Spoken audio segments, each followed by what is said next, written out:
दुःख लाग्छ जसको कारणले परमेश्वर पिता चिनेको थियो आज उहाँ नै हाम्रो बासमा हुनुहुन्न परमेश्वर पिताले स्वर्गको बास गराउनु गएको छ उहाँलाई भर्खरै आज उहाँको परमेश्वर पिताले लानुभएको पनि आज 24-25 दिन हुँदैछ स्वयं राज्य परमेश्वर पितालाई पनि यति उच्च स्थानको जीवन दिनुभयो उहाँलाई स्वर्गमा बास गराउनु भयो यसमा पनि पिता परमेश्वरको लागि करोड करोड धन्यवाद गर्छु मेरो मर्सी यसको नाममा धेरै जब कष्ट र कुलतमा हुनुहुन्थ्यो जब परमेश्वर पिताले को हात शिरमा परेपछि अब परमेश्वर पिताको योजना अनुसार जुन दिन आफ्नो सन्तानलाई परमेश्वर पिताको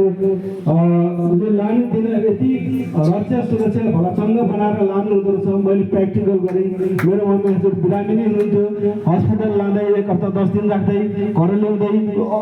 विभिन्न अक्सिजन मेसिन हरेक कुरो 2-3 लाखको त मैले मेसिन 2-3 जोडेर मैले घरमा एकदमै केयर गरेर राख्थेँ।